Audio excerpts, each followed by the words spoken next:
Guys, welcome to my channel daily blogger Aditi. আজকে এখন আমি নারকেলটা করব, কারণ কালকে বাপি আসবে। শীতকাল তো পড়েই গেছে। বাপিকে বলেছি যে একটা সারপ্রাইজ দেবো, প্ল্যান করেছি যে কালকে বাপিকে পাটি সাপটা খাওয়াবো।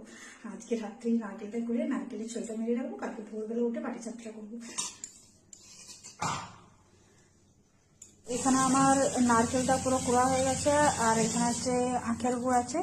তো আমি কড়াতে নারকেল আর গুড় দিয়ে দিয়েছি। এই দেখো লাল লাল করে রেডি হয়ে গেছে।